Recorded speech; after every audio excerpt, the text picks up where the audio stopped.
Ja, und ein weiteres Kontraargument, das sie als bedeutend empfindet? Sven?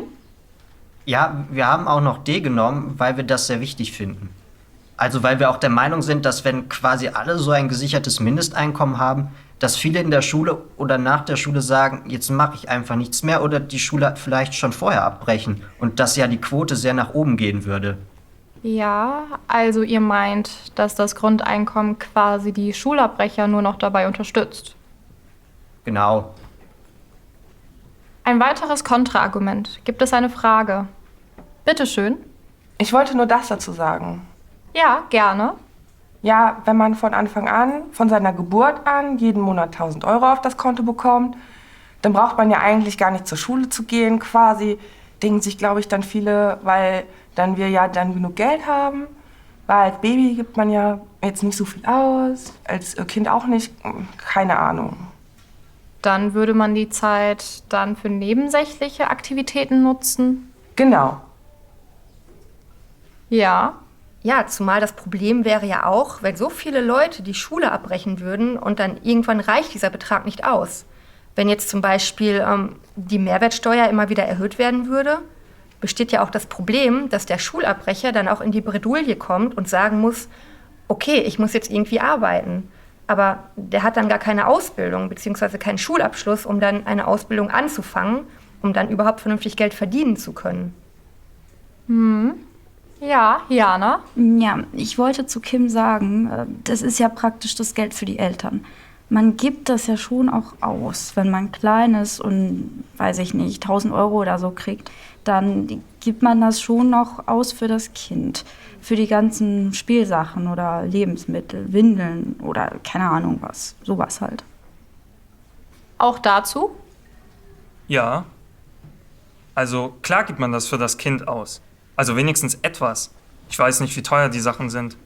Also ich kann mir nicht vorstellen, dass man wirklich für einen Säugling 1.000 € im Monat ausgibt. Also das ist eine Menge Geld. 1.000 € für einen Säugling?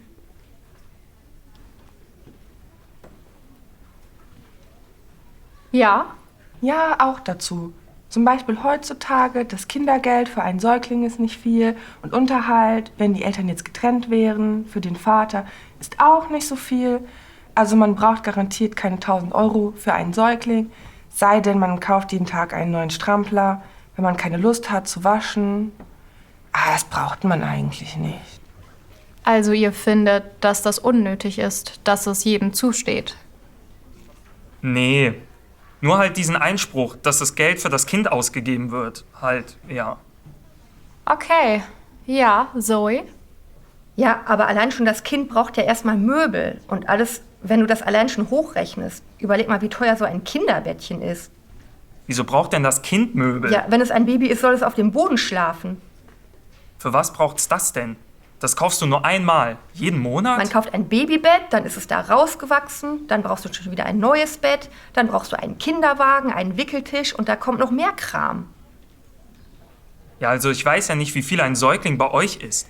Aber das sind doch keine 1.000 € im Monat. Ja, überleg doch mal, das Baby kommt auf die Welt. Da hast du Da erstmal... kaufst du nur einmal Möbel, genau. Dann kaufst du ein Kinderbett, dann kaufst du einen Kinderwagen. Einen Kinderwagen kaufst du doch auch nur einmal, denke ich. Ja, aber das sind doch schon locker 2.000 €. Nein. Ja, dann hast du 2 Monate weg. Ja, und dann musst du auch noch die Versicherung und so alles für das Baby bezahlen. Dann muss es auch noch Unterhalt geben. Ja, Laila. Also ja, wir haben das gerade auch kurz ausgerechnet. Wenn man davon ausgeht, ungefähr, dass man bis zum 16. Lebensjahr, also dass man sozusagen die Schulpflicht beibehält, müssten die Kinder ja in die Schule gehen. Und das wären dann also 16 Jahre mal 12.000 €.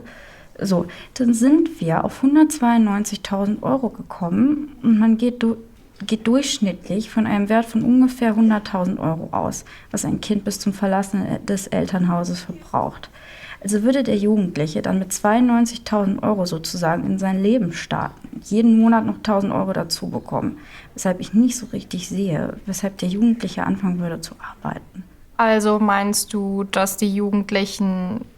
Na, ich glaube nicht, dass das Geld das Problem ist, sondern dass es sozusagen dasselbe Problem ist wie bei der Arbeitslosigkeit.